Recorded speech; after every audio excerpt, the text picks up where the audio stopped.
Hello and welcome to Balblair Distillery. My name's John MacDonald. I've been manager here now for 15 years this year. This distillery was established in 1790 by a local farmer called John Ross, and that makes it one of the oldest working distilleries in the Northern Highlands. And it was run by generations of Rosses until 1895. It then came into the possession of a wine merchant from Inverness called Alexander Cowan, who ran it until 1912. Unfortunately, the distillery became silent until 1948, when it was then purchased by a solicitor from Banff called Robert Cummings, who amazingly transformed the distillery within 1 year to be making spirit. And he ran it very successfully until 1970, when it was then sold to Hiram Walker, then became Allied Distillers. Then in 1996 it was purchased by Inverhouse Distillers, and that's kind of where we are now. Not far from the gates of the distillery you will find a large standing stone, standing solitary in the field. And this stone is called the Clach Bírach, which means sharp stone or pointed stone. The stone was erected some 4,000 years ago, and then 2,000 years ago there was an engraving put on it by a race of people that existed in Scotland called the Picts.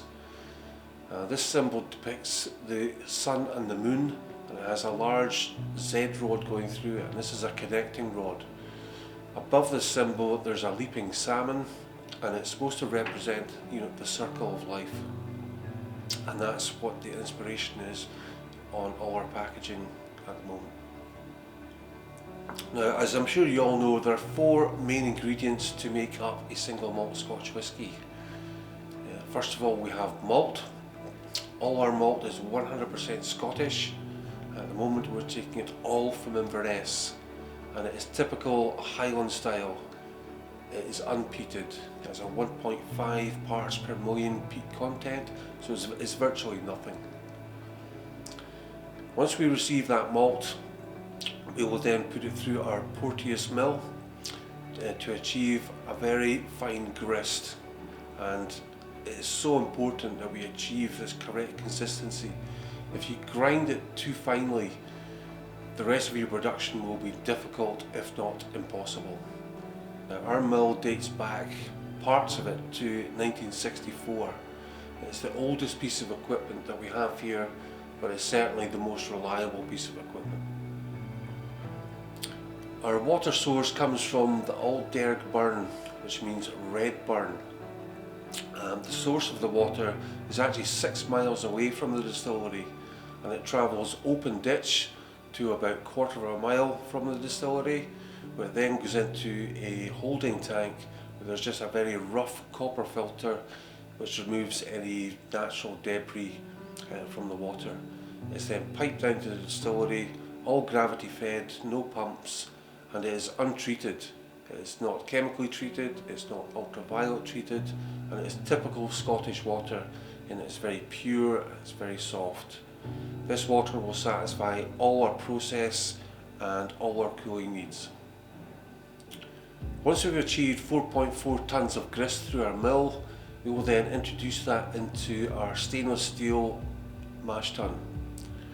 Now, the mash tun we have here is a semi-lauter mash tun, and it is a very long mash, 6.5 hours to go through 4.4 tonnes of malt. So it is very, very long, but this is intentional. Because we achieve such a high mash bed in the mash tun, the filtration is excellent, it's very, very fine. We will then achieve a very, very bright wort, which gives unbelievable fermentation. This barley water or wort that we drain from the mash tun will then be cooled to 19.5 degrees and then be pumped into one of 6 traditional wooden washbacks. We have 6 here, and they're all made from Oregon pine. Each of these will hold 19,300 litres of wort, and we will have an average 62-hour fermentation, which is fairly long these days.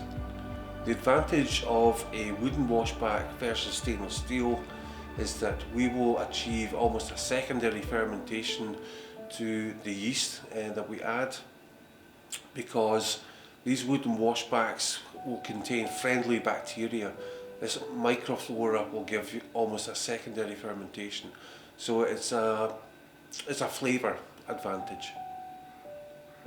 Once the washback has achieved approximately 62 hours fermentation, it's then pumped into the still house. The fermented wash, which is really just beer, is preheated and will go into one of our two stills. The first still being the wash still. That will then be heated, and the low wines will then pass through the spirit safe and will run for about 5 hours. But it's not pure enough or strong enough to be considered for maturation, so it then has to go through the spirit still. The spirit still will be split into 3 parts of the run. The first 10 minutes is run off, and then once we go into spirit at 73%, we'll slow the still right down. We'll go very, very slowly. We'll stay on spirit for 3 hours, and as you continue your distillation, that strength will drop and it will be cut off at 60%, which again is a very, very small cut industry wide. But if you nose your spirit below 60%, you begin to detect off notes. It'll become oily, leathery, fishy, which we obviously don't want in our end product. So everything is slow we do here, but it is very much quality over quantity in every part of process.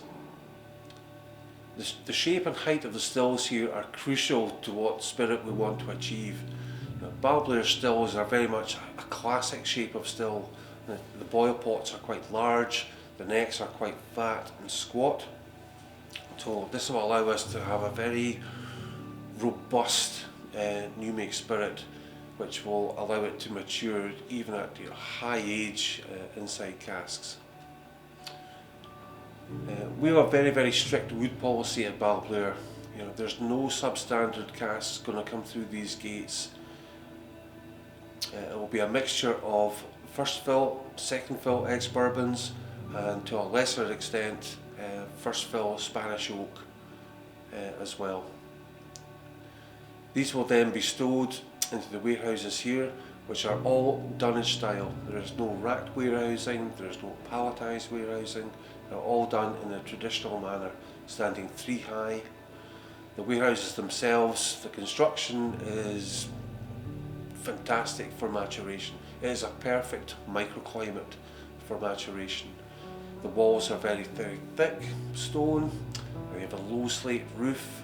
You have earthen floors, so temperature and humidity stays very, very even from January right through to December. We have 6 operators at Balblair. That's all we have to make this fantastic whisky. By coincidence, 3 of them are called Ross and 2 of them are actually called John Ross. So thank you very, very much for joining me here today. You're very good health. Slanjava.